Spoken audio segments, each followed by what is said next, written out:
अस्सलामुअलैकुम। Vasco D von ने अपने मातियतों को हुक्म दिया कि महल का आखिरी कमरा खोलकर ताहिरा कदूस को लाया जाए। वो मातियत हुक्म की तामील के लिए गया।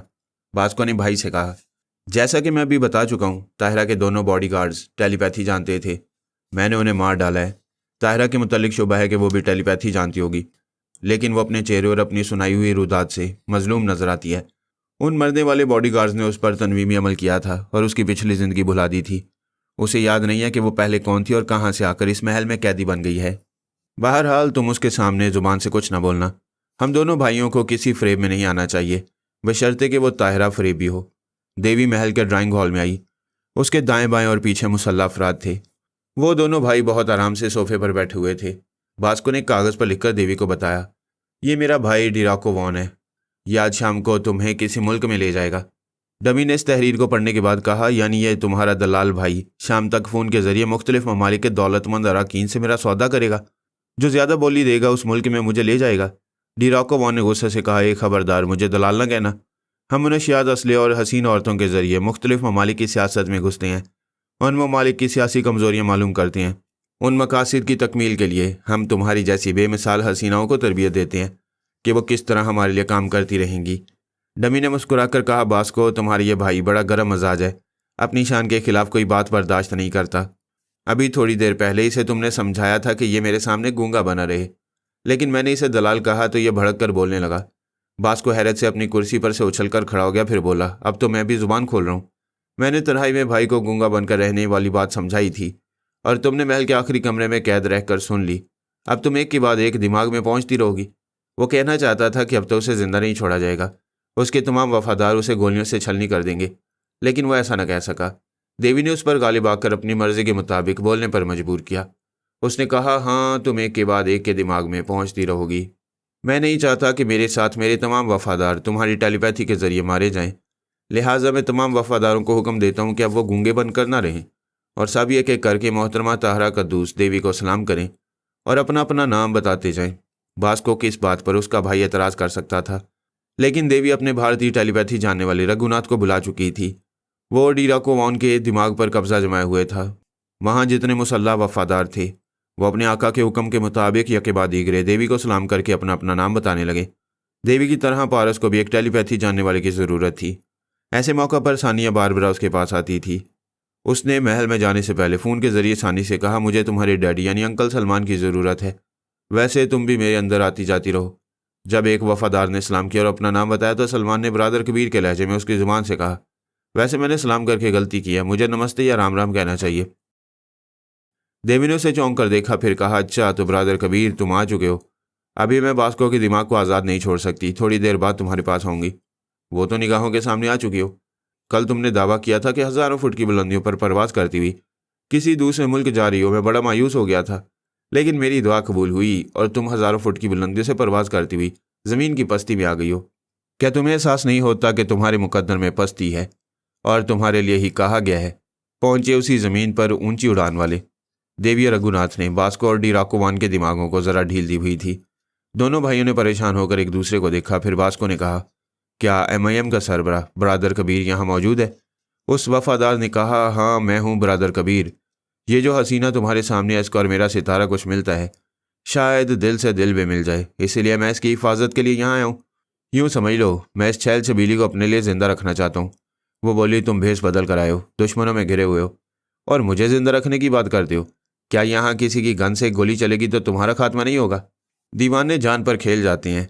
अगर मैं परवाने की तरह तुम पर निसार हो जाऊंगा तो मेरी मौत के बाद भी तुम मुझे याद करके ठंडी आहें भरती रह जाओगी। देवी बास्को के दिमाग पर पूरी तरह हावी हो गई थी।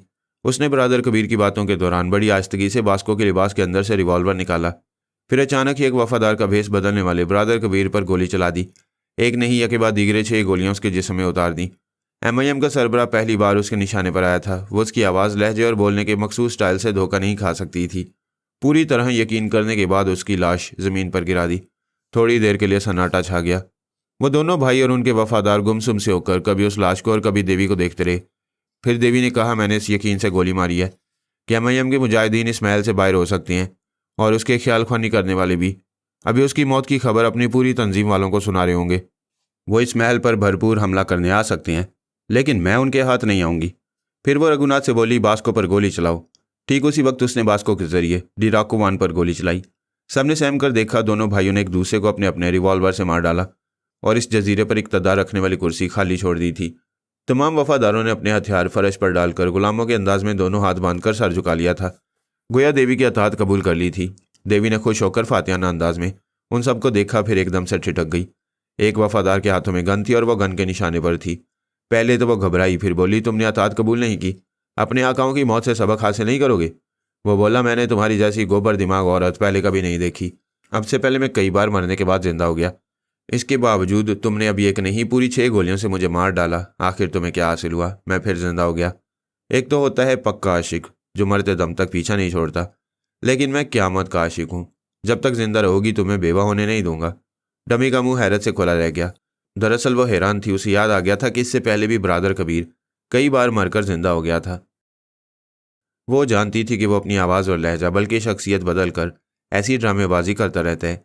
फिलहाल वो इस बात पर हैरान थी कि जिसे अभी गोलियां मारी थी उसे सचमुच ब्रादर कबीर समझी हुई थी, और इन दोनों भाइयों को हलाक करने के बाद मुर्दा ब्रादर कबीर के चेहरे से मेकअप साफ करके मुकम्मल यकीन करने वाली थी कि वाकई उसने एमआईएम के सरबराह का खात्मा कर दिया है।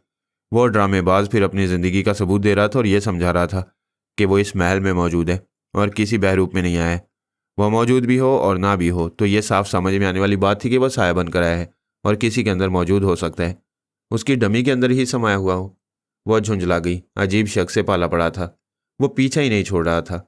इससे ज़ेरे ज़मीन रहने वाली के लिए वो जजीरा बहुत ही मुनासिब था। वो डमी को बज़ाहिर देवी बनाकर रखती और ख़ुद वहाँ किसी कॉटेज में रहकर दुश्मनों को भटकाती रहती और अमरीका और इसराइल जैसे दोस्तों को उल्लू बनाती रहती। उसे मुकद्दर बेग की बात याद आई, क्योंकि जो कुछ हो रहा था वो तकदीर का ही तमाशा था। ब्रादर कबीर कल रात इस्तांबुल वापस जा रहा था मगर ना जा सका। वो खुद अपनी डमी को जजीरे से दूर किसी दूसरे मुल्क भेजकर ये सब पर और ख़ुसूसन ब्रादर कबीर पर यह जाहिर करने वाली थी कि चिड़िया उड़ चुकी है, अब चिड़ी मार खाली हाथ रहेगा। लेकिन मुकद्दर का खेल था कि त्यारा उसकी डमी को वापस जजीरे में ले आया। वो ख्याल खोनी के जरिए रघुनाथ से बोली, मैं ब्रादर कबीर से निमटने में मसरूफ़ रहूँगी, तुम इस महल के मामलात के साथ मेरी डमी की हिफाजत करते रहो। देवी जी का हुक्म सार आंखों पर। क्या ज़रूरत पेश आए तो मैं आपकी जगह देवी बनकर ख्याल खोनी का मुजाहरा करके साबित कर सकता हूँ कि वो डमी ही देवी जी हैं। हाँ, ऐसा तो तुम्हें करना होगा, लेकिन एक अहम बात याद रखो, ब्रादर कबीर साया बनकर यहाँ है और मुझे यकीन है कि वो मेरी डमी के अंदर मौजूद है, लिहाजा मोहतात रहना। फिर उसने ख्याल खोनी की परवाज़ की और पारस के दिमाग पर दस्तक दी। उसने कहा, हेलो मिस्टर कबीर। मैं ब्रादर कबीर नहीं कहूँगी क्योंकि ब्रादर तो भाई को कहते हैं और तुम मेरे इश्क में मुब्तला हो। मेरी दीवानगी समझो। पहले तुम्हें देखे बगैर इश्क किया, आज पहली बार इस महल में तुम्हारे हुस्न का जलवा देख रहा हूँ। क्या क़यामत हो, जी चाहता है तुम्हारे अंदर घर बनाकर रह जाऊँ। अभी तुम कहाँ हो? साया कभी अपने जिस्म से जुदा नहीं होता, इसलिए तुम्हारे अंदर हूँ। ये मेरे साथ जुल्म कर रहे हो। तुम्हें मेरे अंदर नहीं रहना चाहिए। मैं गुसल खाने जाती हूँ, लिबास तब्दील करती हूँ, क्या ऐसे में तुम्हें मौजूद रहना चाहिए? नहीं, सिर्फ इस बात पर एतराज़ है कि गुसल खाने जाना होगा, लिबास तब्दील करना होगा, ऐसे में किसी गैर को नहीं रहना चाहिए। वही गैरियत तो ज़रा सी देर में ख़त्म हो जाएगी। हम गुसल खाने जाने की गलती करेंगे, तुम्हारी शिकायत दूर हो जाएगी।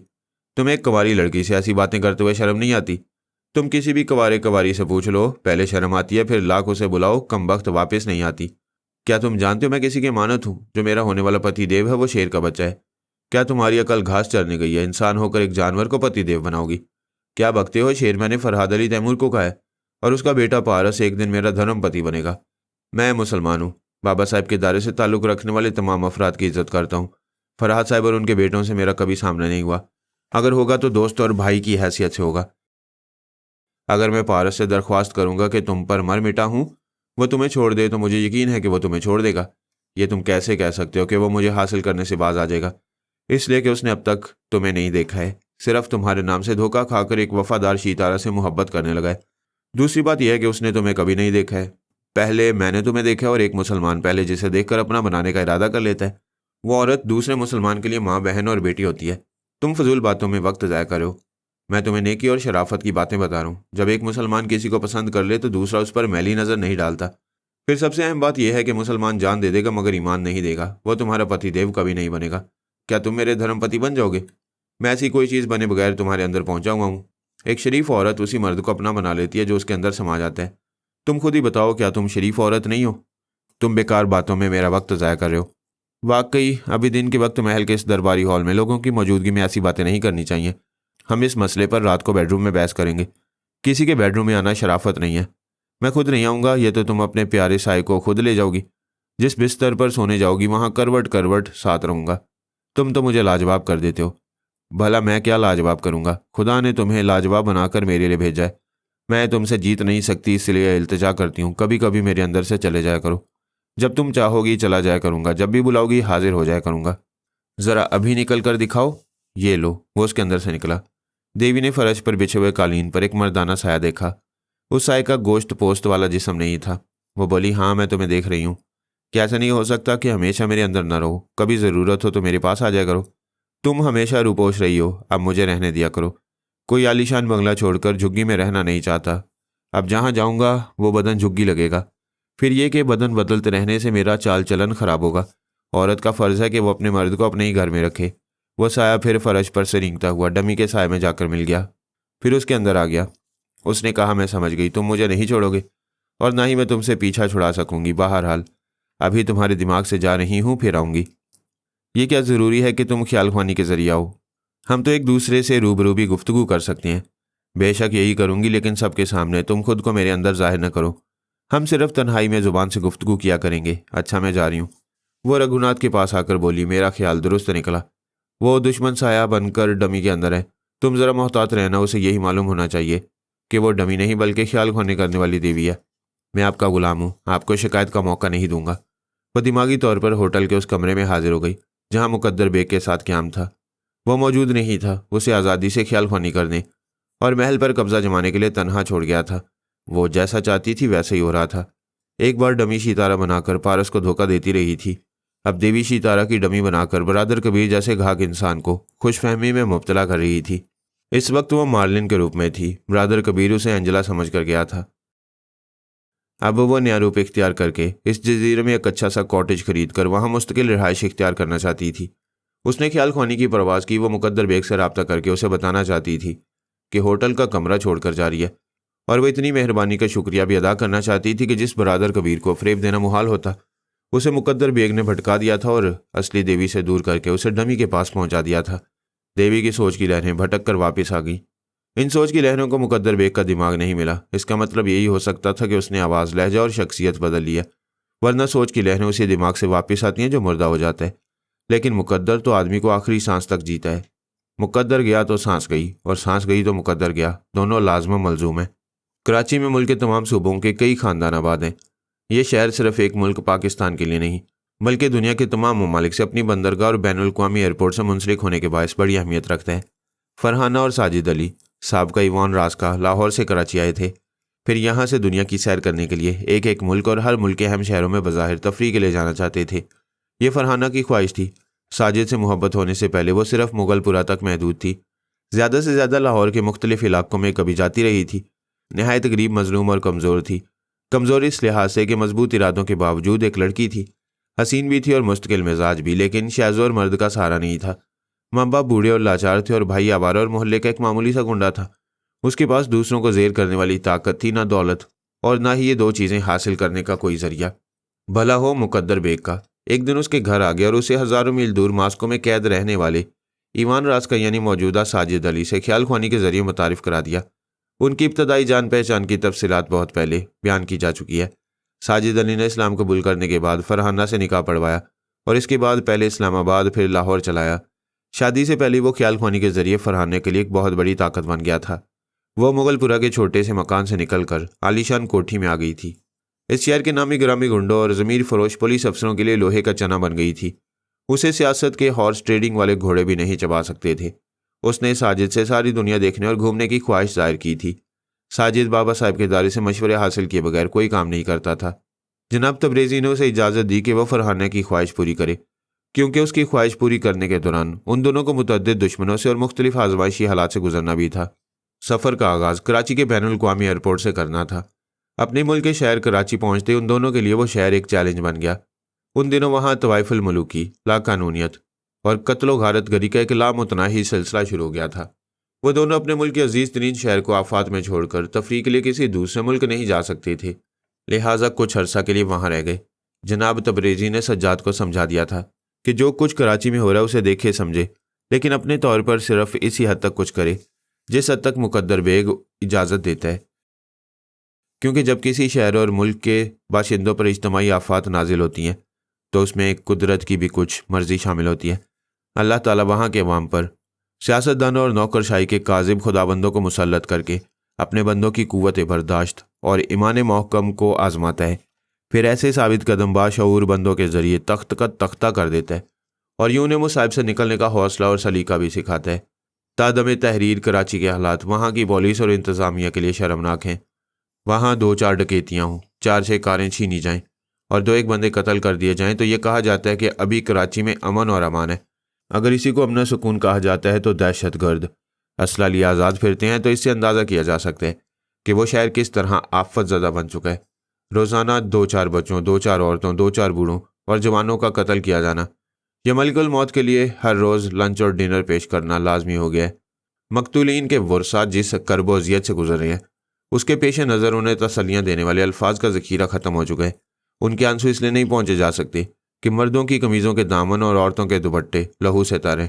ऐसे में आंसू पहुँचे जा रहे हैं तो वह आंसू लहू की सुर्खियों से पूरे पाकिस्तान के चेहरे पर फैल रहे हैं और मुल्क खुदादाद को एक अजूबा और मज़का खेज़ बना रहे हैं।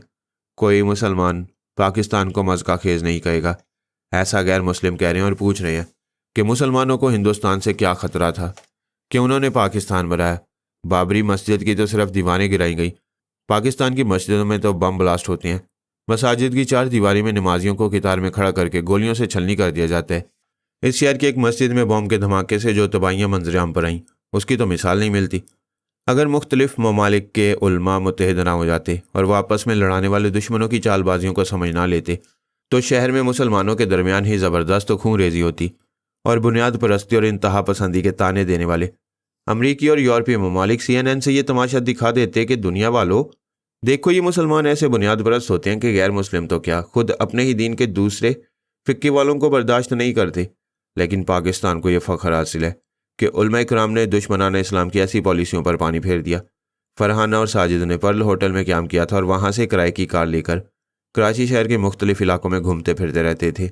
हर सुबह अखबारात यही बताते थे कि नामालूम अफराद मोटरसाइकिल या फिर कारों में बैठकर फायरिंग करते हुए गुजर जाते हैं। ये बड़ी हैरानी की बात थी कि हर चौराहे पर पुलिस और रेंजर्स खड़े रहते थे और गुजरने वाली गाड़ियों को रोककर चेक करते थे। इसके बावजूद फायरिंग करने वाले आज़ादाना घूमते थे। उन नामालूम अफराद में कभी कोई पकड़ा नहीं गया, कोई मुजरिम गिरफ्तार नहीं होता था। फरहाना ने साजिद से कहा कि इससे साफ ज़ाहिर नहीं होता कि यहाँ की पुलिस और इंतज़ामिया जानबूझकर इन दहशतगर्दों को छूट दे रही है, बल्कि इनके लिए सहूलतें फराहम कर रही है। साजिद ने कहा, जाहिर तो यही होता है, वैसे जब तक किसी दहशतगर्द के दिमाग में नहीं पहुंचूंगा तब तक हकीकत मालूम नहीं होगी। मुझे तो बड़ा डर लगता है, पता नहीं कब कोई गोली हमारी तरफ आ जाए। इन दहशतगर्दों के हमले किसी खास दुश्मन के लिए नहीं होते, वो अंधाधुंध फायरिंग करते हैं। एक शीरख्वार बच्चा माँ की छाती से लगा हुआ था। एक गोली उस बच्चे को लगी जो दोस्ती और दुश्मनी तो क्या इस दुनिया को भी नहीं समझता था, सिर्फ माँ की छाती को पहचानता था। वो छाती से लगा ना होता तो गोली माँ के सीने के पार होती। क्या बच्चा था कि माँ के लिए ढाल बन गया। दुनिया में 4 दिन के लिए आया और माँ के दूध का हक अदा कर गया। चंद नामालूम अफराद ने चलती गाड़ी से नमाज के दौरान एक मस्जिद में बम फेंक दिया। अब भला नमाजियों से उनकी क्या दुश्मनी हो सकती थी। वैसे हर अच्छे बुरे कामों की वजूहात होती हैं, हम वजूहात मालूम करेंगे। उन्हें यहाँ दूसरा महीना गुजर रहा था, उनके साथ कोई वारदात नहीं हुई थी। ना किसी ने उन पर गोलियां चलाई थी, ना उनसे नकदी और जेवर छीने थे और ना ही कार छीन कर गए थे। जबकि रोज़ाना ऐसी वारदातों की खबरें शाया होती थीं और ये खबरें झूठी नहीं होती थीं। अखबारात पढ़ने के बाद फरहाना और साजिद उन इलाकों में जाते थे और बेगुनाह अफराद की लाशें देखते थे। फरहाना ने होटल के आरामदेह बिस्तर पर लेटकर कहा, साजिद, मुझे तो यूँ लगता है जैसे यहाँ के तमाम दहशतगर्दों को तुम्हारी टेलीपैथी जाने का इल्म हो गया है, इसीलिए वो हमारी तरफ रुख नहीं करते हैं। तुम्हें कार ड्राइव करते देखकर दूर से कतरा जाते हैं। वो हंसते हुए बोला, ये बड़ी बचकाना सी बात है, लेकिन हमारी शादी की रात इस्लामाबाद में कई गैर मुल्की दहशतगर्द, तखरीबकार और असला फरोश पकड़े गए थे और फरहाद साहब के तमाम टेलीपैथी जानने वालों से खौफजदा होकर फरार हो गए थे। वो फरार होने वाले हम दोनों को पहचानते हैं। अगर हम इस आफतज़दा शहर में और कुछ दिनों तक महफूज रहेंगे तो इसका मतलब यही होगा कि वही इस्लामाबाद वाले मुजरिम यहाँ दहशतगर्दी कर रहे हैं और हमें पहचान कर हमसे कतरा रहे हैं। शायद ये समझ रहे हैं कि हम तनहा नहीं हैं। इस्लामाबाद की तरह फरहाद साहब की टेलीपैथी जानने वाली टीम हमारी पुश्त पर है। साजिद कुछ देर सोचता रहा, फिर मजीद बोला, यह दुरुस्त है कि यहाँ बेगुनाह शहरी मारे जा रहे हैं, लेकिन मुख्तलिफ सियासी पार्टी से ताल्लुक़ रखने वाले पुरजोश कारकुन भी कत्ल किए जा रहे हैं। इसका मतलब ये है कि यहाँ कई मुख्तलिफ सियासी पार्टियों के दहशतगर्द हैं और वह सभी हमें नहीं पहचानते हैं, ना पहचाने, या फिर ऐसा भी नहीं है कि हम उनके रिश्तेदार हैं, इसलिए वो हमें माफ़ कर देते हैं और अपने हथियारों का रुख दूसरी तरफ कर देते हैं। साजिद ने कहा, खुदा ना करे कि इंसानों की जानों से खेलने वाले हमारे रिश्तेदार हों। वैसे एक बात अकल में आ रही है, हमें किसी तरह ऐसे मुजरिमों के जाल में फंसना चाहिए जो लूट मार करते हैं, नकदी जेवरात और कारें छीन कर फरार हो जाते हैं। यही तो समझ में नहीं आता कि उनसे हमारा सामना कैसे होगा। मेरी समझ में आ रहा है।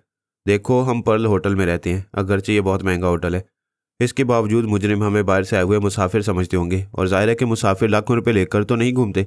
फिर ये कि पजेरो और लैंड क्रूज़र जैसी गाड़ियाँ छीनते हैं और उन्हें अंदरूने मुल्क बड़े बड़े वडेरों और जागीरदारों को फ़रोख्त करते हैं।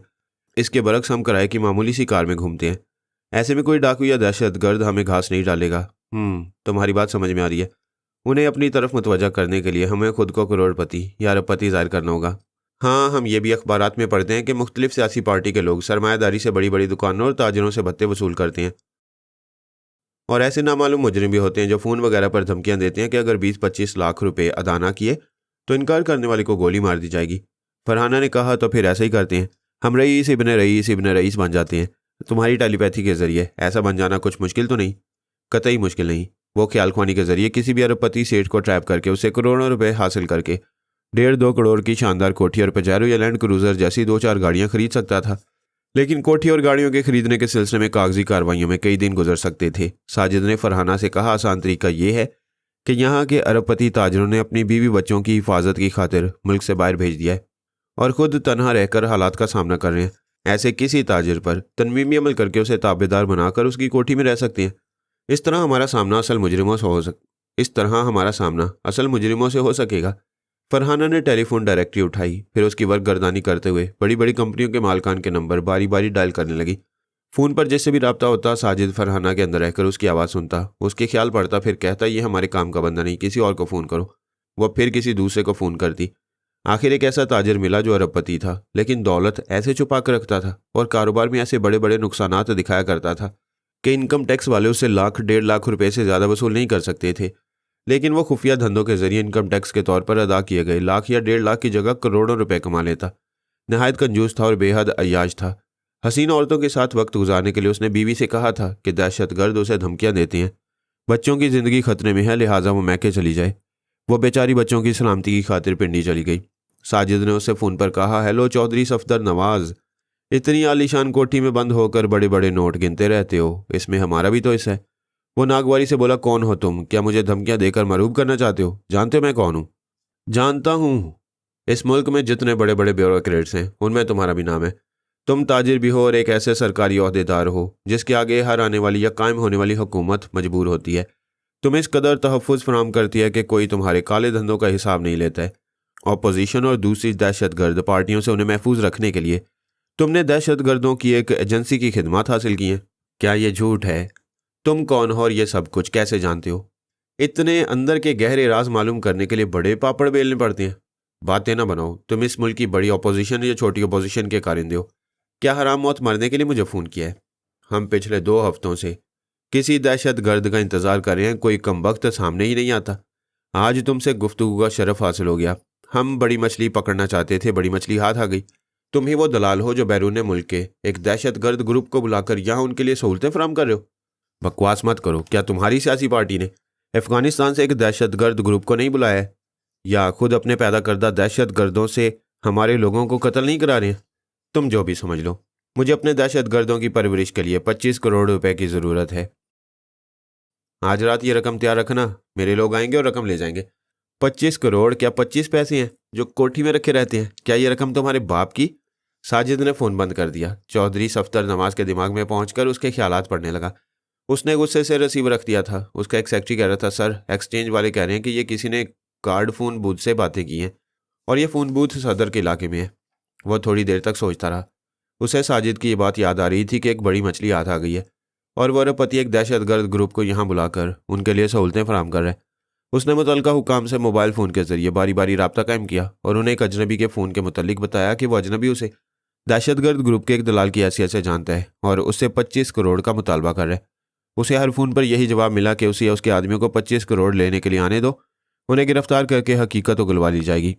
फिर चौधरी सफ्तर नवाज ने दहशतगर्द ग्रुप के कमांडर से रब्ता कायम किया। उसे भी अजनबी के मुतल्लिक बताया। फिर कहा, अपने तरबियत याफ्ता निशानाबाज अफराद की खुफिया ड्यूटी मेरी कोठी पर लगाओ और उन्हें समझाओ कि आज रात यहाँ आने वाले को घेरने और जिंदा पकड़ने की कोशिश करें या सिर्फ जख्मी करें। हम उन्हें गिरफ्तार करके उनसे बहुत कुछ उगलवाना चाहते हैं। साजिद ने कार के पास आकर फरहाना से कहा, यह हमने अक्लमंदी की कि सफ्तर नवाज के ख्यालात पढ़ने के बाद होटल से फ़ोन नहीं किया। उसके सेक्रेटरी ने उसे बताया कि मैं उस फ़ोन बूथ से बातें कर रहा था। अब तुम ड्राइव करो, मैं तुम्हारे पास बैठकर ख्याल ख्वानी करूंगा। वहाँ उनके दरमियान बड़ी खिचड़ी पक रही है। वो ड्राइविंग सीट पर आ गई। साजिद उसकी जगह पर आकर बैठ गया। वो कार चलाने लगी और वो उसे बताने लगा कि सफ्तर नवाज से क्या गुफ्तगू होती रही। फरहाना ने कहा, 25 करोड़ बहुत बड़ी रकम होती है और इतनी रकम इन हालात में कोई अपने पास नहीं रखता। मेरा ख्याल है तुमने उसे महज धमकी दी है। हरगिज़ नहीं, ये रकम तो उससे वसूल करना ही है। उसके चोर ख्यालात ने बताया कि वो तमाम काला धन कोठी के तय खाने में रखता है और उस तय खाने का चोर दरवाज़ा कहाँ है ये सिर्फ वही जानता है। और अब मैं भी जब चाहूँगा जान लूँगा। वो सदर से गोरा कब्रिस्तान के रास्ते पर लांढी की सिमत जा रहे थे। फरहाना ने अकबनुमा आईने में देखकर कहा, पीछे की येलो कैब है, उसकी पिछली सीट की खिड़की से एक गन नजर आ रही है। साजिद ने एक तरफ की अकबनुमा आईने में देखा। उस येलो कैब की दूसरी खिड़की से भी एक गन दिखाई दे रही थी। उसने कहा, तुम गाड़ी की रफ्तार बढ़ाती जाओ। इन लोगों का हमसा तरीका यही होता है कि आगे वाली गाड़ी को ओवरटेक करते वक्त फायरिंग करते हुए गुजर जाती हैं। फरहाना रफ्तार बढ़ा रही थी। पीछे वाली गाड़ी की भी रफ्तार बढ़ती जा रही थी। साजिद ने कहा, तुम्हारी ड्राइविंग की कामयाबी इसी में है कि उन्हें आगे बढ़ने का रास्ता ना दो और पिछली गाड़ी के दाएं बाएं साइड में भी ना रहो। ठीक उस गाड़ी के सामने चलती रहोगी तो उन्हें खिड़कियों से लटक कर फायरिंग का मौका नहीं मिलेगा। फरहाना उसके कहने के मुताबिक बड़ी कामयाबी से ड्राइव कर रही थी। वो तकरीबन 200 गज तक ऐसी ही तेज़ रफ्तारी से आगे पीछे दौड़ते रहे। फिर साजिद ने फरहाना के दिमाग में पहुंचकर ख्याल ख्वानी के जरिए अचानक उससे ब्रेक लगवाया और उसे अपनी तरफ खींच लिया ताकि अचानक गाड़ी के रुकने से वो स्टीयरिंग से ना टकराए। पीछे वाले सोच भी नहीं सकते थे कि आगे वाली गाड़ी तवक्को के खिलाफ रुकेगी। उनकी गाड़ी आकर अगली गाड़ी से टकरा गई। ड्राइवर ने ब्रेक लगाए लेकिन जख्मी भी हुआ। पीछे असला बरदार भी 2 सीटों के दरमियान सैंडविच बन गए और गुस्से में गालियां बकने लगे। साजिद यही चाहता था। उनकी आवाज़ें सुनने के लिए उसने ये चाल चली थी। फरहाना को बचा लिया था। खुद डैशबोर्ड से टकराकर ज़रा सा जख्मी हुआ था लेकिन ख्याल ख्वानी के काबिल था। गालियां देने वालों में से एक के अंदर पहुंच गया। उसके जरिए मालूम हुआ कि वो तादाद में 4 हैं। आगे ड्राइवर के साथ उनका ट्रेनर बैठा है। उसके पास एक टीटी है। पीछे 2 गनमैन है। साजिद ट्रेनर यानी दहशतगर्दी की ट्रेनिंग देने वाले के अंदर था। चूंकि वो उन सबका बड़ा था और गुस्से वाला था, इसलिए बेतहाशा गालियां बकने लगा था। वो डैशबोर्ड से टकराकर जख्मी हो गया था। साजिद ने उसे उठने पर मजबूर किया। उसने सीट के नीचे गिरी हुई टीटी उठाई, फिर पीछे घूमकर अपने दोनों मुसल्लह शागिर्दों को गोलियां मारकर ख़त्म किया। तीसरी गोली ड्राइवर की खोपड़ी में उतार दी। फिर टीटी को वहीं फेंककर येलो कैब से निकलकर साजिद की कार की पिछली सीट पर आकर बैठ गया। फरहाना सवालिया नज़रों से कभी साजिद को और कभी दुश्मन को देख रही थी। साजिद ने ट्रेनर के दिमाग में जल्जला पैदा किया। वो चीखें मारने और पिछली सीट पर तड़पने लगा। साजिद फरहाना से बोला, गाड़ी चलाओ। ये दहशतगर्दों को ट्रेनिंग देने वाला मास्टर है, योगा का माहिर है। जख्मी हो गया था इसलिए मुझे इसके अंदर जगह मिल गई। मैंने जल्जला पैदा करके इसके दिमाग को और पिलपिला कर दिया। अब ये चोर ख्यालात छुपा नहीं सकेगा। फरहाना ने कार स्टार्ट करके आगे बढ़ाते हुए कहा, तुम भी जख्मी हो गए हो। मैं पहले से अपनी प्लानिंग के मुताबिक मोहतात था, इसलिए मामूली सा जख्म लगाए। मुझे तुम पर फख्र है। तुमने मुझे जख्मी नहीं होने दिया। तुम मेरा दिल हो और कोई अपने दिल पर जख्म नहीं लगाता। अब खामोश रहो, मुझे दुश्मन का जोग्राफिया पढ़ने दो। कार के अंदर खामोशी रही, लेकिन पिछली सीट पर पड़ा हुआ ट्रेनर तकलीफ से कराता रहा। उसका नाम और खुफिया अड्डा मालूम करने के बाद साजिद ने कार रोकने के लिए कहा। फरहाना ने कार रोक दी। ट्रेनर पिछला दरवाज़ा खोलकर बाहर निकला। साजिद ने कहा, अब होटल वापस चलो। फरहाना ने गाड़ी वापस मोड़ ली। ट्रेनर की जेब में एक मोबाइल फ़ोन था। उसने साजिद की मर्जी के मुताबिक उस फ़ोन के जरिए दहशतगर्दों के कमांडर से रब्ता किया। फिर कहा, एक बुरी खबर है, येलो कैब का ड्राइवर और दोनों गनमैन मारे गए हैं। मुखालिफ पार्टी ने अचानक ही हमला किया था। मैंने बड़ी मुश्किल से जान बचाई है। अभी किसी टैक्सी में बैठकर वापस आ रहा हूँ। कमांडर ने पूछा, तुम इस वक्त कहाँ हो? तुम लोगों पर हमला कहाँ हुआ है? क्या तुमने किसी को पहचाना है? मैं अभी आकर आपको पूरी तफसील बताऊंगा।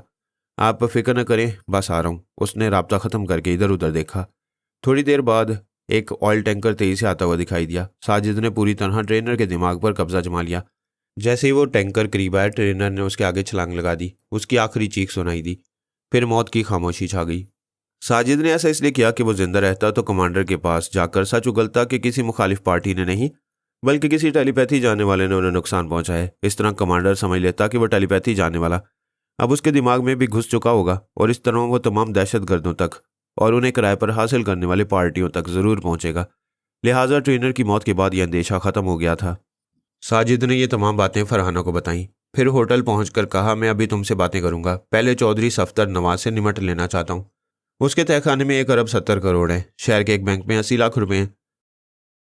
ये मैं उसके बीवी बच्चों के लिए छोड़ दूंगा। तहखाने में जो रकम है उसका चोर दरवाज़ा कहाँ है, कैसे खुलता है, ये सिर्फ मैं जानता हूँ। लंदन और पेरिस के 2 बैंकों में उसके 3 अरब रुपए हैं। ये सब पाकिस्तानी खजाने से लूटी हुई रकम है। इसे पाकिस्तान वापस आना चाहिए। वह चौधरी सफदर नवाज के दिमाग पर गालिब आ गया। चौधरी ने लंदन और पेरिस के बैंकों के नाम ये लिखा कि उसके अकाउंट में जितनी रकम है वो सब उसके पाकिस्तानी अकाउंट में मुंतकिल कर दी जाए। रकम के सिलसिले में दोनों बैंकों के पास उसके दस्तखत शुदा चेक पहुंचने वाले हैं। उसने ये तहरीर फैक्स के जरिए लंदन और पेरिस के बैंकों तक पहुंचाई। फिर दोनों बैंकों के चेक लिखकर दस्तखत करने के बाद अपनी कार में बैठकर स्टेट बैंक आया। वहां के मुतलका आला अफसर से मुलाकात की। फिर उसने कहा, इस शहर के हालात जानलेवा होते जा रहे हैं, पता नहीं कोई गोली मुझे आ लगे। मैं मौत से पहले वो तमाम रकम अपने मुल्क के खजाने में वापस लाना चाहता हूँ जो बैरूनी ममालिक में है। यह सिलसिले के चेक हैं और ये मेरा तहरीरी इजाज़तनामा है। आला अफसर ने चेक को फिर तहरीर को पढ़ा और कहा, आप एक मुहिब वतन शहरी हैं। हमारे मुल्क की जो दौलत बाहर थी उसे आप वापस ला रहे हैं। चौधरी ने कहा, आपने मेरी तहरीर में यह भी पढ़ा होगा कि मेरी कोठी के तहखाना में 1 अरब 70 करोड़ रुपए हैं। मैं चाहता हूँ आप अभी एक पुलिस पार्टी के साथ चलें और अपनी मौजूदगी में वो रकम निकाल कर ले आएँ। वह सब मुल्क की खजाने की रकम थी। आला अफसर ने अपने फ़र्ज़ में कोताही नहीं की। 1 घंटे के अंदर एक पुलिस पार्टी और बैंक के मजीद 2 आला अफसरान के साथ गया। चौधरी ने चोर दरवाजे से उन्हें तहखाने में पहुंचाया, तमाम रकम उनके हवाले की। फिर दूसरे दिन मुलाकात करने का वादा करके उन्हें रुखसत कर दिया। उनके जाने के बाद उसने फ़ोन के जरिए अपनी बीवी से रब्ता किया और कहा, तुम तो जानती हो कि कराची में किस तरह मर्दों, औरतों और बच्चों की अमवात हो रही हैं। बच्चे यतीम हो रहे हैं और माओं की गोद खाली हो रही है। अगर उन सबको कत्ल करने वाला तुम्हें मिल जाए तो क्या करोगी? मैं पहले उस पर थूक दूंगी, फिर उसे गोली मार दूंगी। जब मैं अपने इकलौते बच्चे को देखती हूँ तो उसे सीने से लगाकर सोचती हूँ कि कराची की वो माएँ कैसे जी रही हैं जिनके सामने उनके बच्चों को गोलियों से छलनी कर दिया गया। क्या ऐसी दरिंदगी से मारने वाले इंसान नहीं है? क्या उनके दिलों में ज़रा भी खौफ खुदा नहीं है?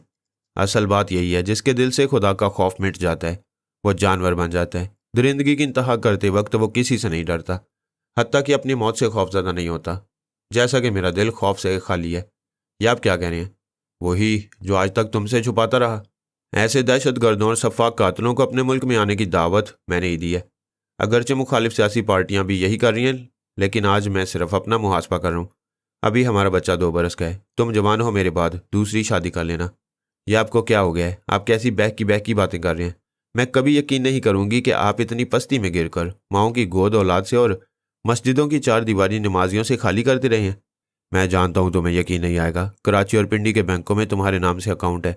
तुम किसी के मोहताज नहीं रहोगे। मैंने जो घिनौने जुराइम किए उनकी सज़ा खुद को दे रहा हूँ।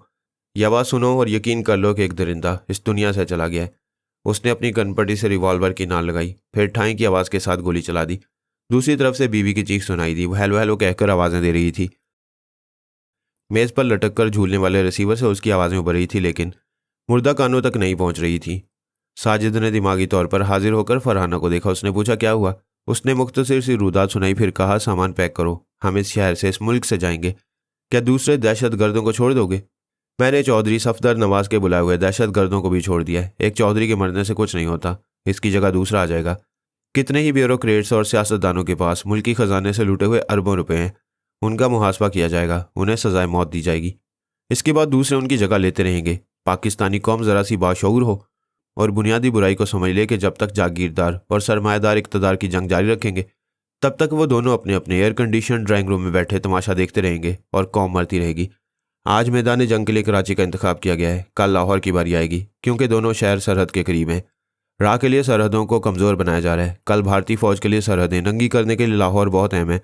जो कौम बुनियादी कमज़ोरी को समझकर खुद को बदलना नहीं जानती, उस कौम को 1 लाख टेलीपैथी जानने वाले भी बदल नहीं सकते। चलो सामान पैक करो।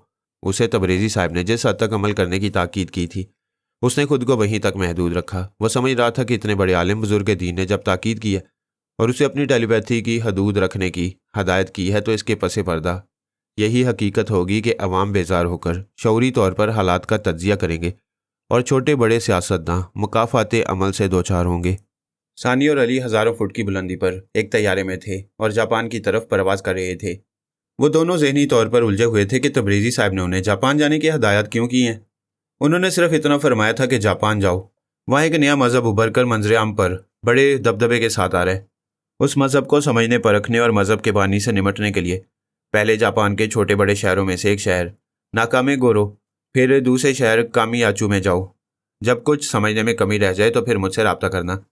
वो दोनों उनकी हदायत के मुताबिक जापान जा रहे थे। अली ने कहा, सानी, मुझे अपनी और तुम्हें अपनी जहानत पर भरपूर एतमाद है। हम अपनी जहानत से दूर की कौड़ी ले आते हैं।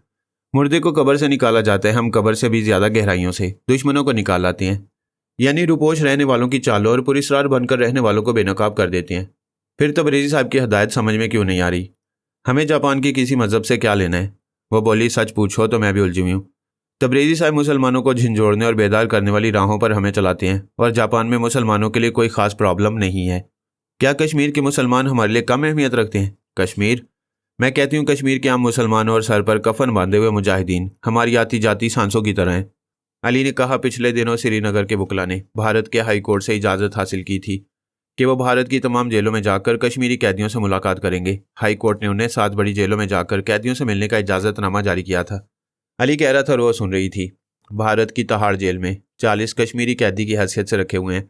उनके जुराइम नामालूम थे, महज शुबा था कि वो बागी यानी मुजाहिदीन है। यह नजरियात और ऐसे ही हालात का फ़र्क होता है। जो एक की नज़र में मुजरिम होता है वो दूसरे की नज़रों में मुजाहिद होता है। वहाँ एक मुजाहिद मुश्ताक अहमद जरगर मुजाहिदीन का सालार था। उसने योम जमहूरिया के मौका पर भारत का कौमी तराना गाने से इनकार कर दिया। उसे इस बुरी तरह मारा गया था और ऐसे ऐसे सितम ढाए गए थे कि वो अपने होशो हवास खो बैठा था। जब मुश्ताक अहमद जुल्म सितम सहते सहते मजजूब हो गया और उसे जुनूनी पागल समझा जाने लगा तो जेलर उसे बोलता था, बोलो। वो मजजूब कहता था, हु अल्लाहू अल्लाहू। इलाहाबाद सेंट्रल जेल में 24 कश्मीरी कैदी हैं। उन्हें तिबी सहूलतें फराहम नहीं की जाती और ऐसी ऐसी बदसलूकी की जाती है कि सीने में इंसान का दिल रखने वाला कोई भी शख्स तौबा तौबा करेगा। 190 कैदियों ने जेल के हुक्काम को खत लिखा कि भारतीय सेकुलरिज्म क्या यही है कि मुसलमान कैदियों से कहा जाता है कि कुरान मजीद ना पढ़ो, गीता पढ़ो। 22 कश्मीरियों को जो नमाजें पढ़ते थे उनकी आंखों पर पट्टियां बांधकर वकला और कानूनदान के सामने लाया गया। सवाल करने पर जवाब दिया गया कि उनकी यही सजा है। उन्हें सूरज की रोशनी को देखने नहीं दिया जाता और एक ही काल कोठरी में बंद रखा जाता है। सानी ने कहा, जब पारस कश्मीर में था तो उसके दिमाग में आती जाती रहती थी, फिर अचानक वह जनाब तबरेज़ी साहब की हिदायत के मुताबिक कश्मीर से चलाया। अली ने कहा, भारत में सूबाई इलेक्शन के नतीजे में शिवसेना को कामयाबी हासिल हुई है। शिवसेना का जोर बम्बई और महाराष्ट्र में है। उसका सरबराह बाल ठाकरे है। उसने दिल्ली के हुकाम को यानी भारत की कौमी मरकजी हुकूमत को अल्टीमेटम दिया है कि सन 1997 में भारत में खाना जंगी शुरू होगी। महाराष्ट्र में 42,000 गैर कानूनी मुसलमान आबाद हैं। उन्हें भारत से निकाल दिया जाए, वरना जंगजू हिंदू तंजीमों के रजाकार मुसलमानों का कत्लेआम करेंगे। और चूंकि उस सूबे में शिवसेना को बर्तरी हासिल है, इसलिए वो सरकारी मशीनरी को भी मुसलमानों के खिलाफ इस्तेमाल करेंगे। बाबरी मस्जिद की शहादत के बाद ये मुसलमानों की जान माल को नाबूद करने वाली दहशतनाक पेशगोई है। हमें भारत जाकर ऐसे मुतअस्सब हिंदुओं से निपटना चाहिए, लेकिन हमें जापान जाने की हदायत की गई है और हम वहीं जा रहे हैं। अली ने कहा, तुम तबरेज़ी साहब से रब्ता करो, कुछ तो मालूम हो कि हम रास्ता क्यों बदल रहे हैं। सानी ने ख्याल खोनी की परवाज़ की, फिर तबरेज़ी साहब की खिदमत में सलाम अर्ज़ किया। उन्होंने फरमाया, तुम दोनों बड़े ज़हीन हो फिर भी उलझन में हो। इसकी वजह यह है कि तुम दीनी और ईमानी जज्बात में डूब गए हो। अपने मजलूम मुसलमान भाइयों बहनों और माओं के काम आने के लिए बेचैन हो गए हो। जी हाँ, यही बात है। हम पहले अपने मुसलमान भाइयों के काम आना चाहते हैं। उन्होंने फरमाया, अल्लाह ताला ने इंसानों को क्यों पैदा किया है? क्या इसलिए कि जब उसे भूख लगे तो वह दूसरे के सामने हाथ फैलाए या अपनी मेहनत से कमा कर खाए? गैरत और शराफत किस में है? वो बोली, अपनी मेहनत में है। अपने मुल्क या इलाके को आज़ाद रखने के लिए अपने अज़म और हौसले की ज़रूरत होती है। लड़ने के लिए ताकत और हथियार और खुराक ज़रूरी है। लिहाजा हथियार और खुराक किसी न किसी तरह कश्मीरी मुजाहिदीन तक पहुँचाई जा रही है। लेकिन उन सबसे ज़्यादा ताकतवर हथियार टेलीपैथी है, और हमारे पास टेलीपैथी जाने वालों की कमी नहीं है। आप ये हथियार इस्तेमाल करने की इजाज़त क्यों नहीं दे रहे हैं? उन्होंने फरमाया, क्या हज़रत मोहम्मद सल्लल्लाहु अलैहि वसल्लम की पहुंचाई हुई हदायत से ज़्यादा बड़ा हथियार इस दुनिया में है? वो चांद को 2 टुकड़े करने वाले दुश्मनान इस्लाम को टुकड़े टुकड़े कर देते, लेकिन अल्लाह ताला ने कलाम पाक में इरशाद फरमाया है, ए रसूल, तुम्हारा काम बंदों को मेरा पैगाम पहुंचाना है। जो बाज़मीर और बाईमान है, राह रास्त पर लाए जाने वाले हैं, उन्हें हम रास्ते पर लाएंगे। ये वाज़ेह है कि तमाम हुर्रियत पसंद और ईमान वालों को अपनी जंग खुद लड़ना पड़ती है। कामयाबी और नाकामी खुदा के हाथ में है। जब अल्लाह ताला ने अपने महबूब पैगंबर सल्लल्लाहु अलैहि वसल्लम को कोई मौजूदा ताकत इस्तेमाल करने की इजाज़त नहीं दी, तो फिर हम और तुम अपनी गैर मामूली सलाहियतों को इस्तेमाल करने वाले कौन होते हैं? हमारा काम सिर्फ इतना है कि दुनिया के जितने मुसलमान अपने हकूक़ के लिए लड़ रहे हैं उन्हें मुख्तलिफ हीलों से तवानाई पहुँचाएँ, और जो मुसलमान पस्ती की तरफ जा रहे हैं उन्हें अल्लाह ताला की रज़ा पर छोड़कर उनके ज़वाल से सबक और इबरत हासिल करते रहें। सानी ने कहा, यह कलाम मजीद में हमारा पढ़ा हुआ सबक है, हम भूल गए थे। आपने याद दिलाया तो नदामत हो रही है, मगर आपसे इल्तिजा है कि जापान में उभरने वाले नए मजहब से हमारा क्या ताल्लुक है, हम वहाँ क्यों जा रहे हैं? अल्लाह ताला ने दूसरों की तरह तुम्हें और अली को भी जहानत दी है, ऐसी जल्दी क्या है? जापान पहुंचो और मालूम करो। तुम दोनों को नए मजहब का नाम मालूम है, उसके नाम पर गौर करो। उन्होंने सांस रोक ली। सानी ने दिमागी तौर पर हाजिर होकर उसे तबरेज़ी साहब की गुफ्तगू तफसील से सुनाई। अली ने कहा, वाकई हमने कुरान मजीद पढ़ा है और ऐसी हदायत को भूल गए। अब हमें तबरेज़ी साहब के मशवरे के मुताबिक उस नए मजहब के नाम पर गौर करना चाहिए। यहाँ आपकी मालूमात के लिए अर्ज़ कर दूँ कि यह दास्तान का महज एक दिलचस्प हिस्सा नहीं है, एक नाकाबिले तरदीद हकीकत है। जापान में तादम तहरीर एक नया मजहब उभर चुका है। अगरचे ये बुद्ध मत से मुमासलत रखता है, लेकिन पसे पर्दा एक सियासी चाल है जो बाद में वाज़ेह होगी। इस नए मजहब का नाम है ओम शिनरिक्यो।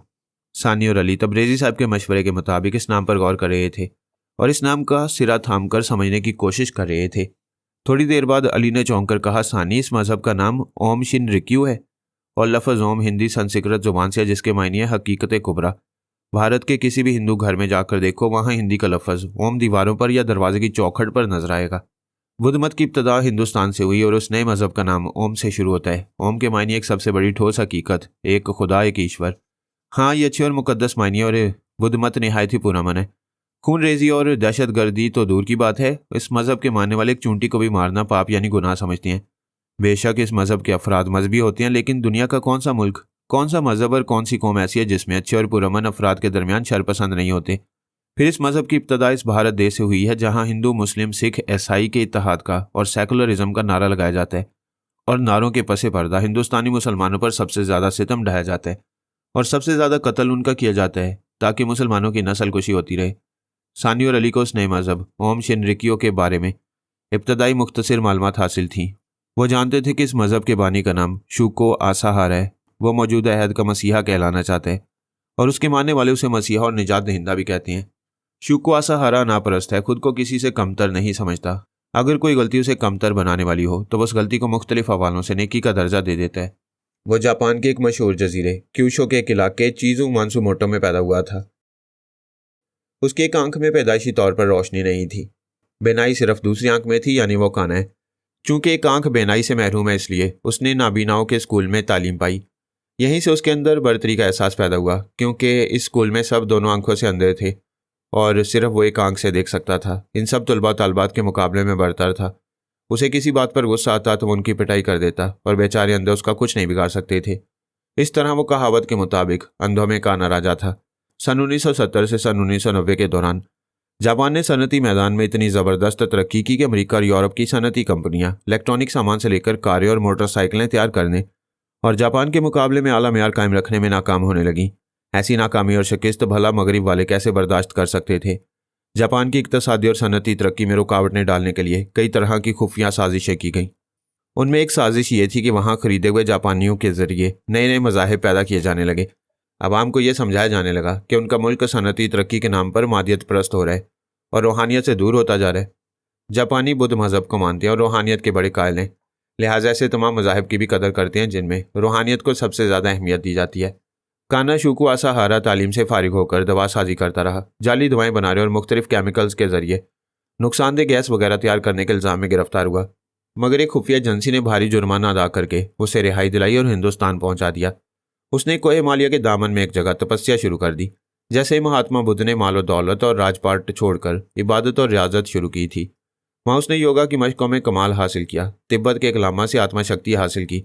आत्मा शक्ति यानी रूहानी कुव्वत सभी को हासिल नहीं होती। फिर रूहानियत ऐसी चीज़ है जिसे समझने के लिए सबसे पहले मुस्तहकम ईमान और नेक नियति लाजमी होती है। इस दास्तान की देवी शीतारा इसलिए मुकम्मल तौर पर आत्मशक्ति हासिल नहीं कर पा रही थी कि उसकी नीयत में खोट था। यही हाल काने शोकू आसाहारा का था।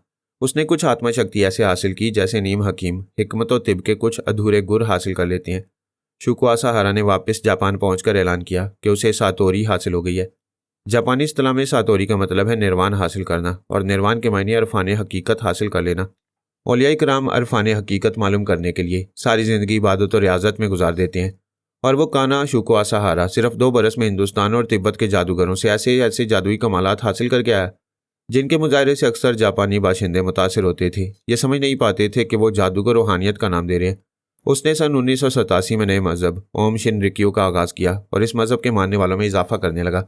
इजाफा इस तरह होता था कि वो आत्मा शक्ति का मुजाहरा करता, एक बार उसने एक बड़े सनतकार से तन्हाई में मुलाकात की और बड़ी राजदारी से हिप्नोटिज्म के जरिए उसे अपना ताबेदार बना लिया। फिर मुख्तलिफ शहरों में एक महात्मा की तरह रूहानियत का प्रचार करते हुए कहता था कि जापानी हुकूमत सनती तरक्की की आड़ में मादियत को हावी कर रही है और रूहानियत को इस मुल्क से ख़त्म कर देना चाहती है। इस सिलसिले में एक सनतकार शाकी पामा पेश है, लेकिन मेरी ज़िंदगी में ऐसे दुश्मन सनतकार कामयाब नहीं हो सकेंगे। मुझे ज्ञान हासिल हुआ है कि अगर सनतकार शाकी पामा तौबा करके रूहानियत की तरफ माइल नहीं होगा और अपनी फैक्ट्री के आधे हिस्से को मेरे मज़हब के मानने वालों की इबादत की गर्ज से वक्फ नहीं करेगा तो आज से तीसरे दिन उसकी मौत वाक़ई हो जाएगी। उसके इस ऐलान और मजहबी प्रचार को बकवास समझा गया। इसके बावजूद हिफाजत के लिए मुसल्लह सिपाहियों की ड्यूटी सनतकार की रिहाइश का और फैक्ट्री पर लगा दी गई। इस चालबाजी से सब बेखबर थे कि उसने सनतकार के दिमाग में हिप्नोटिज्म के जरिए ये बात नक्श कर दिया है कि वो एक मखसूस वक्त में खुदकुशी कर लेगा और उस बेचारे ने वाकई अपने हाथों से अपनी जान दे दी। इस वाक़े के बाद उसके मानने वालों की तादाद में और इजाफा हो गया। पुलिस और जासूस हैरान थे। वो काने शूको आसाहारा पर कत्ल का इल्ज़ाम नहीं लगा सकते थे क्योंकि चंद जासूस शूको आसाहारा की खुफिया निगरानी करते रहे थे और वह मुजरिम जाए वारदात से सैकड़ों मील दूर था, जो जापान सनती इनकलाब बर्पा करने और सारी दुनिया पर छा जाने में कामयाब हो गया। उस पर यह पहला ज़बरदस्त हमला था। फिर शूको आसाहारा ने एक बहुत बड़े मजमा से मुखातिब होते हुए कहा, हमारी हुकूमत सनती माल सारी दुनिया में पहुंचा रही है, जबकि हुकूमत को चाहिए कि वो सारी दुनिया को मादियत की मंडी बनाने की बजाय रूहानियत की मंडी बनाए और ये साबित करे कि हमारा जापान रूहानियत का सबसे बड़ा लंबरदार है। अगर एक माह के अंदर हुकूमत ने मादियत की जगह रूहानियत को हावी ना किया तो हमारे मुल्क के किसी हिस्से में बड़ी आफतें आएंगी। बाज़ औक़ात अल्लाह ताला शैतानी राह पर चलने वालों को ढील देता है। फिर कुदरती हालात भी ऐसे पेश आ जाती हैं कि एक झूठे का झूठ सच बन जाता है। पिछले दिनों जापान के शहर कोबे में जो ज़ल्ज़ला आया उसे टीवी और अखबारात की तस्वीर के जरिए सारी दुनिया ने देखा। बुद्ध मज़हब के पैरोकार बड़ी अकीदत से शोकु आसाहारा की हमायत करने लगे। इसके बाद एक दिन एक शख्स मुज़ाफ़ाती रेलवे स्टेशन नाकामे गोरू से ट्रेन पर सवार हुआ। उसके पास एक छोटा सा कागज़ का बंडल था। जब अगला स्टेशन आया तो उस बंडल को सीट के नीचे छोड़ गया। ट्रेन आगे बढ़ गई। थोड़ी सी देर में इस बंडल से नागवार सी बू वाली गैस खारिज होने लगी। कंपार्टमेंट के लोगों ने नाक और मुंह ढांप लिए, लेकिन ढांपने से पहले उस बू को जिस हद तक सांस के जरिए अपने जिस्मों के अंदर पहुंचा चुके थे, इसका असर यह हुआ कि आंखों से पानी बहने लगा। फेफड़े सांस लेने में दुश्वारी महसूस करने लगे। कई मुसाफिर दरमियानी दरवाज़ा खोलकर दूसरे कंपार्टमेंट की तरफ भागने लगे। दरमियानी दरवाजे खुलने के बायस वो बदबूदार गैस दूसरे कंपार्टमेंट तक पहुंचने लगी। अगले स्टेशन पहुंचने तक मुसाफिरों की हालत बदतर हो चुकी थी। जो दौड़ने भागने के काबिल रह गए थे वो ट्रेन के दरवाजों और खिड़कियों से छलांगे लगाकर बाहर की ताज़ा हवा में आए। जो अंदर रह गए उनमें से कुछ मर गए और कुछ अस्पताल पहुंचा दिए गए। ये वाक़या हुकूमत जापान और पुलिस के लिए बड़ा परेशान कुन था। इस नए मज़हब के बानी की पेशगोइयाँ दुरुस्त हो रही थीं। मुल्क में आफत आ रही थी। पहली आफत यानी ज़ल्ज़ला तो कुदरती था, लेकिन दूसरी आफत साफ ज़ाहिर कर रही थी कि वो मुजरिमाना कार्रवाई है। तकरीबन 4 बरस पहले वो काना शूको आसाहारा जाली दवाएं तैयार करने और एक ख़तरनाक गैस तैयार करने के सिलसिले में गिरफ्तार हुआ था। हुकूमत, पुलिस और इंतज़ामिया समझ रही थी कि जापान की सनती तरक्की के खिलाफ साजिशें हो रही हैं। उन्होंने शूको आसाहारा को गिरफ्तार कर लिया। उसे गिरफ्तार करते वक्त यह अंदेशा था कि उसके मानने वाले हज़ारों अफराद मुश्तिल होंगे और मुख्तलिफ शहरों में बगावत के अलम बुलंद होंगे, लेकिन खिलाफ तवक्को अमनो मान रहा। शूको आसाहारा ने अपने मानने वालों से कहा, फ़िक्र न करो, मैं अदालत जाऊँगा और बाइज़्ज़त तौर पर बरी होकर आ जाऊँगा। जिस रोज़ अदालत में उसकी पेशी थी उस रोज़ बाकायदा टीवी कैमरे लाए गए थे ताकि पूरे जापान में अदालती कार्रवाई दिखाई जा सके। जब अदालती कार्रवाई शुरू हुई तो सरकारी वकील ने उसे मुखातिब करते हुए कहा, मिस्टर शूको आसाहारा, तुम्हारे खिलाफ अब से तकरीबन 4 साल पहले। शूको आसाहारा ने हाथ उठाकर वकील को आगे कहने से रोका। फिर पूछा, आप मुझे शूको आसाहारा क्यों कह रहे हैं? मैं हवालात से जेल और जेल से अदालत तक यही कहता आ रहा हूँ कि मैं शूको आसाहारा नहीं हूँ, बल्कि उसका मानने वाला एक नाचीज़ बंदा हूँ। तुम हमें फ़रेब नहीं दे सकते। हम और टीवी पर देखने वाले तमाम जापानी बाशिंदे गवाही देंगे कि तुम ही शूको आसाहारा हो। उसकी बात खत्म होती अदालत के कमरे में एक और शूको आसाहारा दाखिल होकर बोला, ये दुरुस्त कह रहा है, ये वो नहीं है जो आप समझ रहे हैं। अदालत में खड़े हुए पुलिस और उनके अफसरान ने दूसरे शूको आसाहारा को घेर लिया। एक ने कहा, अच्छा तो असली मुजरिम शूको आसाहारा तुम हो? उसी वक्त अदालत के कमरे में तीसरा शूको आसाहारा दाखिल होकर बोला, खबरदार, हमारे मजहबी गुरु शूको आसाहारा को मुजरिम ना कहना, क्योंकि अब तक उन पर कोई जुर्म साबित नहीं हुआ है और ना ही तुम लोगों ने उन्हें हिरासत में लिया है। अदालत का जज, वहाँ का अमला, पुलिस वाले और हाजरीन के अलावा टीवी नाजरीन सब हैरानी से आंखें फाड़ फाड़ कर देख रहे थे। वो तीनों शूको आसाहारा एक दूसरे के ऐसे हमशक्ल थे कि उनके दरमियान बाल बराबर फ़र्क नहीं नजर आ रहा था। पुलिस अफसरान और जासूस उन तीनों के चेहरों और गर्दनों का अच्छी तरह मुआयना कर रहे थे। उनके चेहरों पर ना आर्जी मेकअप था और ना ही उन्होंने मास्क मेकअप किया हुआ था। उन तीनों से सवालात किए जाने वाले थे। उससे पहले ही चौथा शूको आसाहारा अदालत के कमरे में दाखिल होकर बोला, मुझे भी चेक किया जाए। फिर यकीन कर लिया जाए कि हमने अपने मजहबी गुरु की अकीदत में अपने चेहरों पर प्लास्टिक सर्जरी कराई है या हमारे गुरु की आत्मा शक्ति है जो उनके चाहने वालों को उनके जैसा बना देती है। फिर 5वें शुको सहारा ने अदालत में आते हुए कहा, आप हजरात देखते जाएं कि हमारे गुरु कितनी सच्चाई से रूहानियत का प्रचार करते हैं, इतनी सच्चाई से कि उनके बेशुमार चाहने वाले उनके हमशक्ल बन चुके हैं। फिर तो एक के बाद एक शुको असहारा अदालत में दाखिल होने लगे। वो बड़ा सा कमरा भर गया और खड़े होने की जगह नहीं रही। जहां नजर जाती थी वहां वही नजर आ रहा था। एक शुको असहारा ने चंद कागजात जज की तरफ बढ़ाते हुए कहा, मी लॉर्ड, मैं एक बैरिस्टर हूँ, ये मेरा वकालतनामा है और दरख्वास्त भी है कि मैं अपनी मजहबी गुरु शुको असहारा की जानिब से वकील सफाई के फ़राइज़ अदा करूँ। जज ने कहा, यह वकालतनामा दुरुस्त है, लेकिन बैरिस्टर की जो शनाख्ती तस्वीर लगी हुई है उससे आपका चेहरा मुख्तलिफ है। आप शुको असहारा दिखाई देते हैं। एक बैरिस्टर ने आकर चंद कागजात पेश करते हुए कहा, मेरी सूरत शुको असहारा जैसी नहीं है। आपके कागजात और शनाख्ती तस्वीर देख लें और मुझे वकील सफाई के फ़राइज़ अदा करने की इजाज़त दें। जज ने इजाज़त दे दी।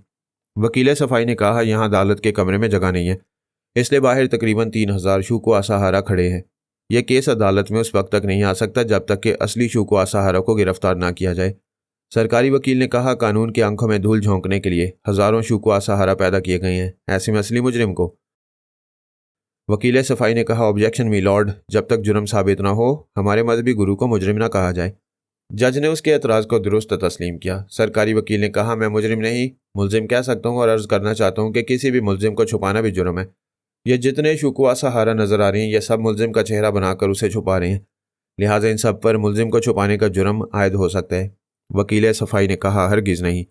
हमारे मुल्क जापान में बुद्ध मज़हब आम है। बुद्ध मज़हब के भक्षु हज़ारों की तादाद में अपने सर मुंडवाते हैं और गैरवे रंग के कपड़े पहनते हैं। ऐसा वो अपने मजहबी अकीदे के मुताबिक करते हैं। इसी तरह इस नए मज़हब ओम शिन रिकियों के जितने अकीदतमंद इबादत और कठिन रियाजत के बाद निर्वाण हासिल कर लेते हैं तो अपने मजहबी गुरु शुको असहारा के हमशक्ल बन जाते हैं। ये तमाम हज़ारों हमशक्ल किसी प्लास्टिक सर्जरी के ज़रिए नहीं बल्कि रूहानियत के ज़रिए कुदरती तौर पर शुको असहारा बन चुके हैं। आप इन हज़ारों हमशक्लों को लेबॉर्ट्री में ले जाएं, तिब और साइंस के तमाम तरीके आजमा लें, नतीजा यही निकलेगा कि इनके चेहरों पर प्लास्टिक सर्जरी नहीं की गई है। सरकारी वकील ने कहा, यह रूहानियत नहीं ढोंग है। मैं अदालत से दरख्वास्त करता हूँ कि तमाम हमशक्ल अफराद को हिरासत में लेकर जदीद आलात के ज़रिए इनके चेहरों को चेक करने का हुक्म सादिर किया जाए। वकील सफाई ने कहा, हमशक्ल होना कोई जुर्म नहीं, लिहाजा इन्हें हिरासत में लेने का हुक्म ना दिया जाए। यह रजा कराना तौर पर खुद को कानून के सामने पेश करने आए हैं। इन सबको ज़रूर चेक किया जाए, लेकिन यह भी ऐलान किया जाए कि अगर प्लास्टिक सर्जरी साबित ना हुई और हज़ारों हमशक्ल होने की वजह मादा परस्त लोगों की समझ में ना आए तो फिर ज़राए बलाग से तस्लीम किया जाए कि यह रूहानियत है और हमारे मजहबी गुरु शुको असहारा सच्ची रूहानियत को आम कर रहा है। लिहाजा हुकूमत को भी चाहिए कि वो अमरीका और यूरोप वगैरह में सनती माल की मंडियां बनाने से ज़्यादा हमारी रूहानियत का प्रचार करे। हम जापानियों को सनती माल यानी मादियत की बर्तरी नहीं बल्कि रूहानी बर्तरी चाहिए।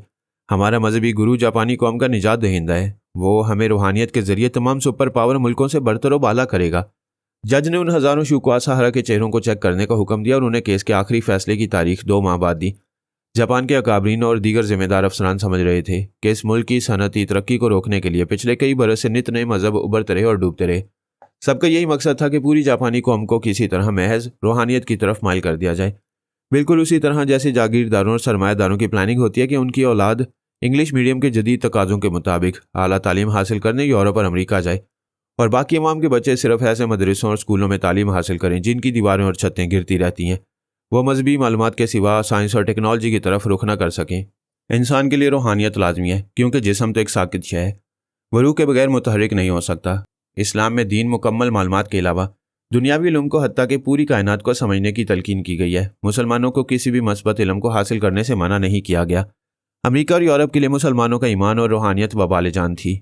वह बड़े इस्लामी ममालिक को किसी तरह रूहानियत से दूर रखकर जदीद टेक्नोलॉजी की तरफ माइल कर रहे थे ताकि इस्लामी ममालिक उनकी सनती माल की मंडियां बने रहें। इसके बरक्स जापानी कौम की सनती तरक्की को खामोश साजिशों के जरिए कमज़ोर करके उन्हें रूहानियत की तरफ माइल करना चाहते थे। ऐसे वक्त जापान के ज़हीन अकाबरीन और उनके मशीरों ने अपना एक वफ्द बाबा साहब के दायरे में भेजा। उन्होंने तब्रेज़ी साहब को काने शुको असहारा के मुतल्लिक बताया और यह शुबा जाहिर किया कि यह अमरीका और यूरोपीय ममालिक की साजिश है। उस काने मजहबी गुरु के केस का फैसला सुनाने के बाद 2 माह की तारीख दी गई है, जिसमें से 1 हफ्ता गुजर चुका है। यह साबित नहीं किया जा सकेगा कि हज़ारों हमशक्ल अफराद ने प्लास्टिक सर्जरी कराई है। इस तरह उस काने मुजरिम की झूठी रूहानियत जापानी अवाम के दिलो दिमाग पर बहुत ज़्यादा असर करेगी।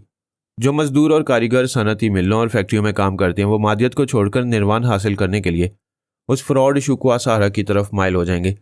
जनाब अली असदुल्ला तब्रेज़ी को पहले से इल्म था कि वो वफद क्यों आया है और उनसे क्या चाहता है। उन्होंने कहा, आप हजरात फिक्र न करें, इस केस का फैसला होने में अभी 1 माह और 3 हफ्ते हैं। उससे पहले ही झूठे का झूठ मंजर आम पर आ जाएगा। वफद के सरबराह ने कहा, सिर्फ हम ही नहीं, दुश्मन भी जानते हैं कि आपकी बात पत्थर की लकीर होती है। आप हदायत दें कि इस दौरान हमें क्या करना चाहिए। जो फरेबी है उसके साथ फरेब करें, लोहे को लोहे से काटें। जिन हमशक्ल लोगों को चेक किया जा रहा है उनके नताइज सिगाए राज रखें और बयानात देते रहें कि मुकर्रर तारीख को जज साहब एक चौंका देने वाला फैसला सुनाएंगे। जापान की सनती तरक्की में रुकावटें डालने के लिए जो साजिशें हो रही हैं उनका सुराग मिल गया। इस सिलसिले में 2 बड़ी हस्तियां हमारी नज़रों में आ गई हैं। बाकी 3 हस्तियां फैसले की तारीख तक बेनकाब हो जाएंगी। उन्होंने खुश होकर कहा, वाकई हमारे लिए निजात देना है। हमारे यहाँ आने का इल्म दुश्मनों को हो चुका होगा। हाँ, लेकिन उन्हें यह नहीं मालूम होगा कि आप हजरात की मुलाकात मुझसे हुई है और यह भी नहीं जान सकेंगे कि मैंने किस तरह के मशवरे दिए। एक ने कहा, बुजुर्ग मोहतरम, उनकी टेलीपैथी जानने वाले हमारे दिमागों में घुसकर बहुत कुछ मालूम कर सकती हैं। आप हजरात मुतमईन होकर जाएं, वो काना रूहानियत का फरेब देकर रूहानियत का मजाक उड़ा रहे। लिहाजा दुश्मन टेलीपैथी जानने वालों को हमारी रूहानी टेलीपैथी कुछ जानने का मौका नहीं देगी। वो सब मुतमईन होकर वहां से चले आए। इसके दूसरे दिन ही तब्रेज़ी साहब की हदायत के मुताबिक सानी और अली जापान पहुंच गए। वफ्त के आने जाने, फिर अली और सानी के वहां पहुंचने तक सुपर मास्टर को, इसराइली टेलीपैथी जानने वालों को और देवी शी तारा को मालूम हो गया कि जापानी हुकूमत बाबा साहब के दायरे से ताउन हासिल कर रही है। अमेरिका, इसराइल और दूसरे यूरोपीय ममालिक का मसला सनती था। वो नहीं चाहते थे कि जापान उनसे ज़्यादा अलग क्वालिटी का फ़रोख्त होने वाला माल तैयार करे। लेकिन देवी का मसला मजहबी था। वह नए मज़हब के मजहबी गुरु शुकुआ सहारा की हमायत करने और मदद करने के लिए तैयार हो गई, क्योंकि काने का मज़हब बुद्ध मत की तर्ज पर था और उसने नए मज़हब की ट्रेनिंग कोहे मालिया के दामन में हासिल की थी। यही जगह थी जहां देवी ने अपना बचपन और जवानी के इब्तदाई अयाम गुजारे थे। इन दिनों वो प्रिंसेस आइलैंड में थी। पारस उसकी डमी के अंदर बरादर कबीर का साया बनकर समाया हुआ था और ऐसी कोई तदबीर सुझाई नहीं दे रही थी कि अपनी डमी को साय से कैसे निजात दिलाए। उसे डमी को दिन रात यूं पेश करते रहना था कि बरादर कबीर उसे सचमुच देवी ही समझता रहे। उसके लिए लाजमी था कि डमी को भी टेलीपैथी का इल्म हो जाए और जिस तरह पिछले 4 बरस से पारस डमी शीतारा से उसकी टेलीपैथी के बायस धोखा खाता रहा, उसी तरह बरादर कबीर डमी देवी से फरेब खाता रहे। इस मकसद के लिए उसने अपने भारतीय रोबोट टेलीपैथी जानने वाले को जजीरे में बुलाया और कहा, मेरी डमी अमेरिका जाने वाली है। तुम उसकी अदम मौजूदगी में इस जजीरे के गैर कानूनी धंधों को संभालोगे और महल में रहा करोगे। देवी का ख्याल था कि बरादर कबीर का साया डमी के अंदर रहकर हज़ारों मील दूर अमेरिका नहीं जाएगा, क्योंकि MIM का हेडक्वार्टर इस्तांबुल में कहीं था। वो हेडक्वार्टर को छोड़कर शायद ना जाता। साय के सिलसिले में यह पता नहीं चलता था कि वो डमी के अंदर कब मौजूद रहता है और कब किस ज़रूरत के तहत कहीं बाहर चला जाता है। देवी की यह मुश्किल खुद बरादर कबीर ने आसान कर दी। वो हर रात डमी के साथ रहता था। उसने एक रात डमी से कहा, तुम्हें पनाह हासिल करने के लिए ये बहुत अच्छा जजीरा मिल गया है। तुम ये जगह छोड़कर नहीं जाओगी। मैं कुछ दिनों के लिए जापान जा रहा हूँ। कोशिश करूंगा कि 1 हफ्ते के अंदर वापस आ जाऊँ। डमी के अंदर रहने वाली देवी खुश हो गई, लेकिन बज़ाहिर उदासी से बोली, क्या तुम मुझे तनहा छोड़कर जाओगे? तुम्हारे साथ 2-4 रातें गुजारने के बाद मैं तुम्हारी आदी हो गई हूँ। तुम्हारे बगैर मुझे ये बिस्तर कांटों का लगेगा। वो बोला, मैं भी तुम्हारा आदी हो गया हूँ। मैं MIM के सरबराह की हैसियत से अब तक सिर्फ मुजाहिदाना ज़िंदगी गुजारता रहा हूँ। मेरी ज़िंदगी में तुमसे पहले कोई औरत नहीं आई। मेरे नसीब में यही लिखा था कि तमाम टेलीपैथी जानने वालों के दिमागों पर हुकूमत करने वाली देवी मेरी आगोश में रहा करेगी। मैं तमाम टेलीपैथी जानने वालों पर हुकूमत नहीं करती हूँ। मसलन तुम्हारे टेलीपैथी जानने वालों तक कभी नहीं पहुंच सकी। फरहाद के ख्याल ख्वानी करने वालों से कतराती हूँ। उनसे छेड़छाड़ ना करना ही दानिशमंदी है। फिर भी तुम अमेरिका, इसराइल और भारत के ख्याल ख्वानी करने वालों पर गालिब रहती हो। देवी ने झूठ कहा, हाँ, मगर उनमें से 2-4 टेलीपैथी जानने वाले मेरी गिरफ्त से निकल चुके हैं। वैसे तुम जापान क्यों जा रहे हो? टोयोटा कार खरीदने जा रहा हूँ। मुझे असल मकसद नहीं बताना चाहते? क्या तुम कभी अपने मकासद और मंसूबे मुझे बताती हो? और क्या मैं कभी तुमसे तुम्हारी मसरूफियत के बारे में पूछता हूँ? ये मान लो कि हमारी दोस्ती एक दूसरे के खुफिया मामला से ताल्लुक़ नहीं रखती है। यह हकीकत है, मैं मान लेती हूँ। हमारा सिर्फ दिलों का और मोहब्बत का रिश्ता है। वैसे तुम कब जा रहे हो?